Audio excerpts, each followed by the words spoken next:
Canine Longevity is presented by Myos Pet, the leaders in pet muscle health.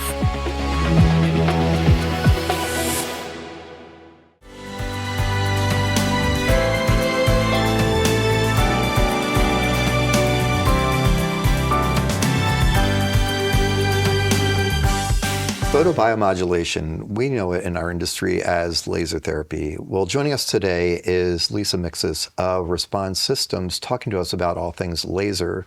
Lisa, we love your lasers. We have them in our clinic. We recommend them to our referring veterinarians, to our clients. Thank you so much for joining us. Thank you for having me. Excited to be here. You have a very diverse background and very, very incredible history. Can you tell us a little bit about how did you get involved with laser therapy? I got into it through family. My in-laws started the company back in 1983. So I think, I have to do a little more research, but I think one of, if not the first, veterinary laser therapy company out there. So built everything from the ground up, and that's how we started. So in the equine market and, back in the 80s, it was a little difficult to get people to believe that you can take a device that emits a wavelength of light and it can heal or have different types of therapeutic effect. So it was a bit of a uphill climb in the beginning, but now, obviously, as we know, laser therapy, not just in the veterinary world, but in the sport world and human PT is now an accepted research-backed modality. So it's come a long way in 40 years. Yeah, so it started, you had an equine first, and then you brought it to canine Yes. after. When did you bring it to canine? I would say in the 90s, Wow, probably. okay. Yeah, late 90s, slowly into the canine market. Equine is always first to adapt to new opportunities because they're really looking for something to ensure that those sport horses are staying sound. So they kind of always, a lot of the new modalities start in the equine and then they slowly trickle into the small animal world after. I think the small animal vets like to see efficacy, but proven on the equine side first before they're ready to bring it to the small animal side. Yeah, can you explain to the audience, how does laser therapy work? How does this photobiomodulation entire science, how's it going to affect tissue healing or longevity in the canine? Yep, very good question. And my example for whether you're a veterinarian or a pet parent is think about vitamin D in the sun. So everybody knows that in the winter, you can get the seasonal deficit or depression, and a lot of that is related to light and vitamin D. So we're all pretty aware that you go out into the sunlight, your body can produce vitamin D. In the wintertime, we have a little more of an issue with that. So our bodies and cells are already equipped, and part of our evolution is to absorb certain wavelengths from the sun to trigger biochemical reactions to drive health and longevity. Right.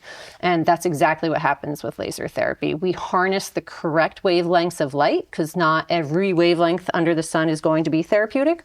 It has to be in a specific spectrum. So we harness that spectrum of light. It's absorbed by our cells and triggers a multitude of cellular reactions that help to reduce pain.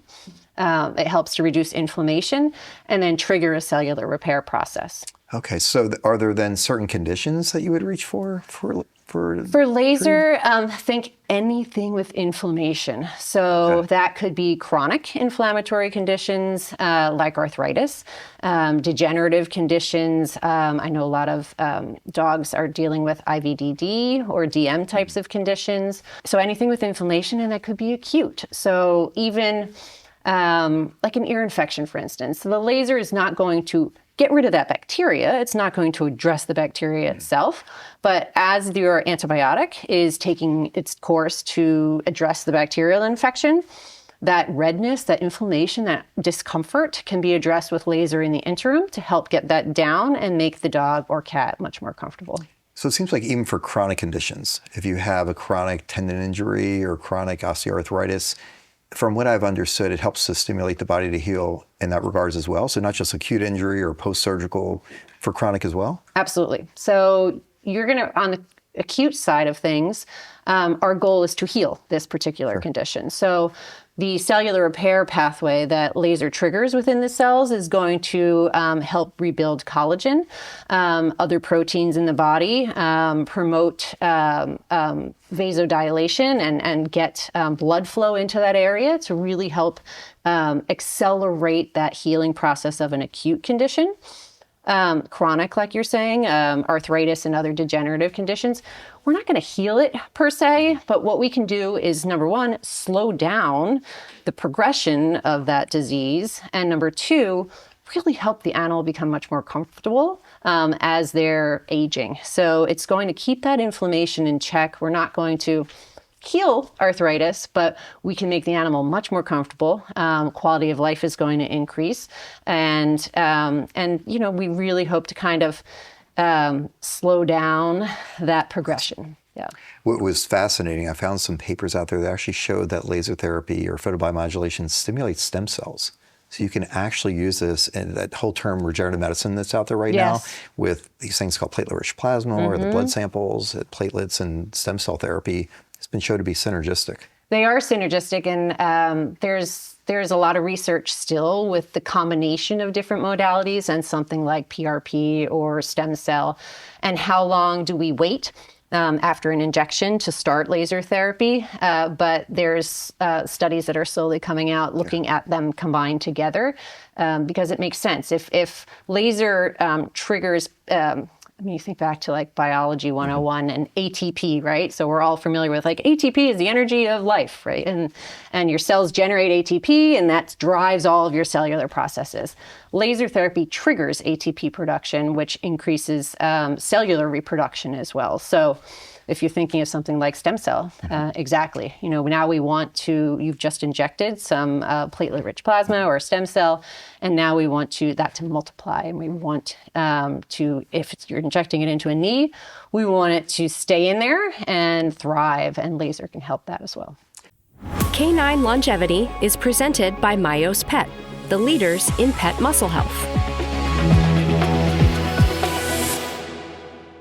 As dogs age, muscle loss can quietly steal mobility and quality of life. But what if science could help change that? Myos Muscle Formula with Fortitropin is an all-natural, science-backed ingredient shown to help build and maintain muscle while reducing muscle breakdown, with over a decade of research and real results. Because stronger muscles means more moments together. Myos, more time together.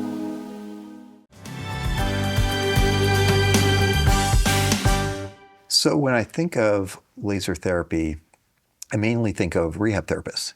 Your veterinary rehab therapist using it at their clinics. Our rehab therapists, that's their gold standard. I think every rehab therapist around the planet, laser therapy is their gold standard.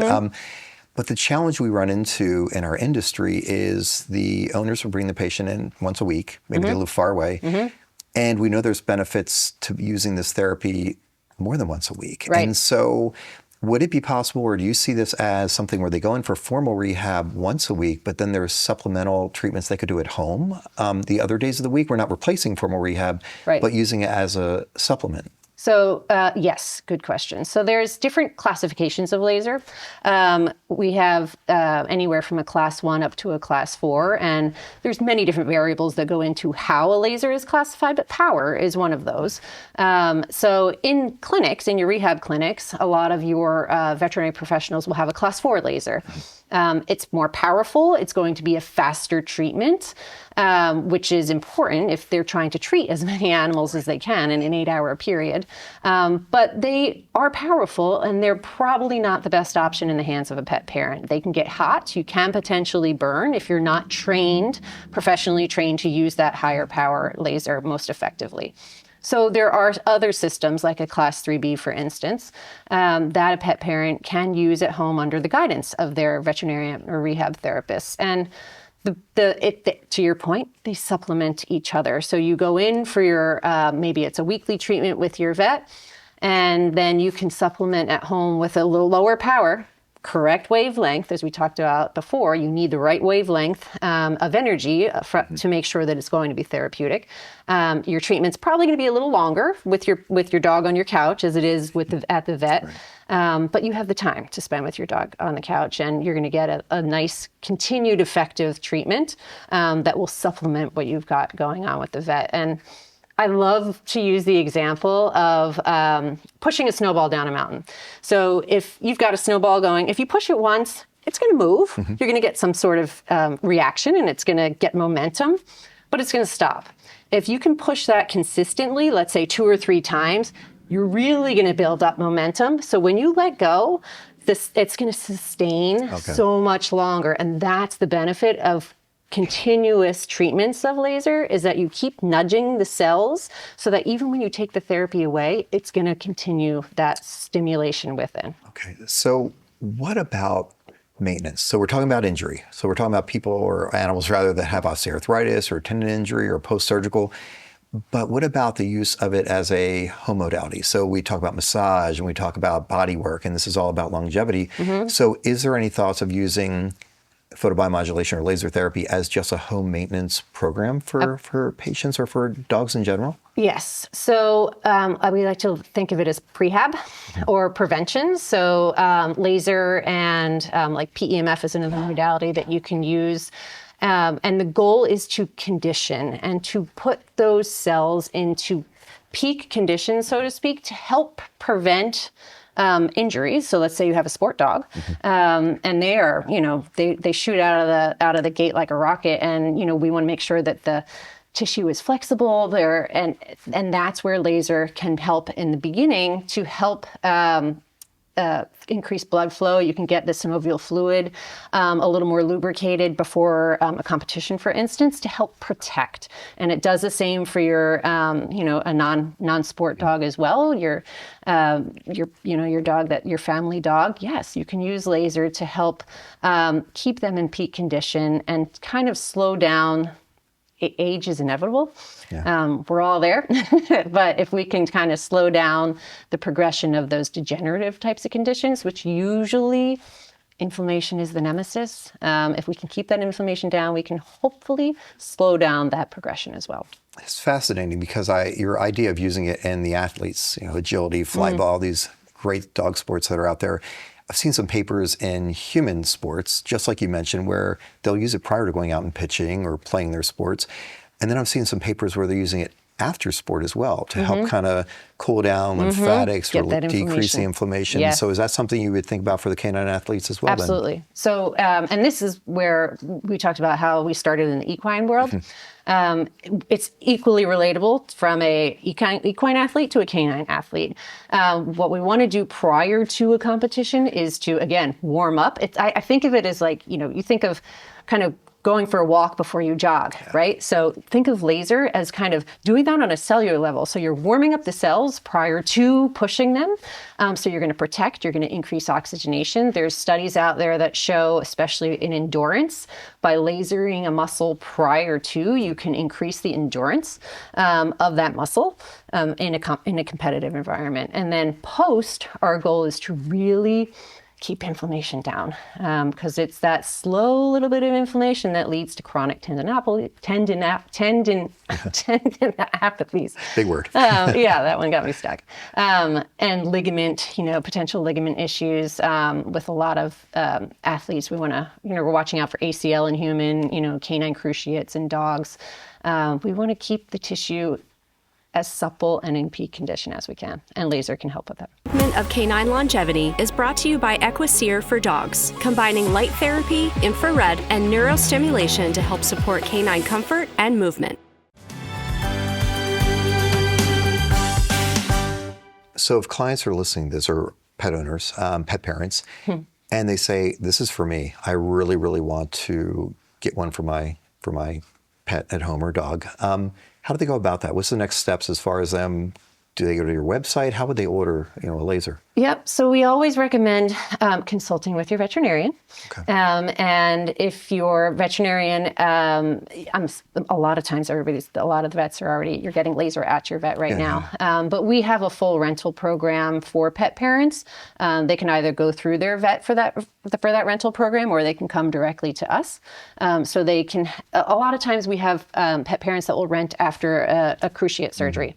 Or post-operatively, they only need it for a couple of months while that dog heals, to kind of accelerate that process and get them up and going faster, so they can rent for a short period of time. We have other instances where you may be treating something more degenerative, and you're going to need this for maybe a year to a few years, so they can rent and roll that into a purchase program as well.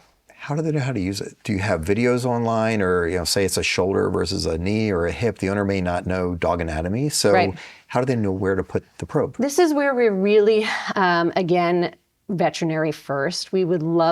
Our most effective use of a pet parent home laser is when the veterinarian is involved as well. Okay. So in some cases, the pet parent will come in for their initial appointment with the vet, and the vet will say, "This is exactly how I want you to use this laser." And then they can go home and treat on a daily basis. Sometimes there's not accessibility to a veterinarian that has a laser, so we kind of can take that pet parent step by step with a introductory video, and we'd even do that live on kind of Zooms or FaceTimes to get them started. And then we partner with some other organizations who have pet parent laser home courses that they can watch online to really help guide them to the most effective way to use the laser, because it does seem, it is a laser. You think laser focused. You really want to make sure that you're putting that energy into the right spot to get the best effect. And we want to make sure that you're optimizing that as well. We don't just want you to rent a laser and not get the effect that you need for your dog. So we have some courses that can help guide them through. Last question. Mm-hmm. So what's on the horizon? I've heard that there is a possibility that you guys are bringing a laser out that pet parents can actually order online. Yes. Is that true? It is, and we're very excited about it. The need has come, and I know everybody is tired of hearing about it, but COVID totally changed the way that not just veterinary medicine, but a lot of things. An interesting story is when COVID first hit and all the vets, everything closed, right? So your dog who's been getting laser therapy for the last 6 months, the last year on a regular basis, now it's gone. They can't get in there. And it was like 3 to 5 months, that a lot of things were shut down. We were getting calls within the first 2 months, I would say, of my dog can't get in to get their laser therapy. I've noticed a significant difference in their movement, their mobility, their pain level. How can I get one from you? Can I rent one from you? I cannot get into my vet. So, and that sort of kind of triggered the home use laser. So we're creating one that is more affordable, yet equally effective to those systems that you can get at the system that your veterinarian has, but designed in a portable, more affordable way for the pet parent to use at home. I can't tell you how excited I am about that. I know clients are going to be excited. Agility owners, all the sport owners, this is going to be huge for them. So Lisa, people are interested now in ordering one of the home lasers that are available. Do they go to your website? What's the next steps for them to be able to place the order? That's an easy way to start, is just to go to respondanimal.com, and all the information will be there, and they can reach out to us and we'll go from there. Yeah. I can't thank you enough for coming and joining us and talking about lasers. Incredible technology. And I'm Dr. Sherman Canapp with Canine Longevity. And remember, it's all about canine health span, not canine lifespan.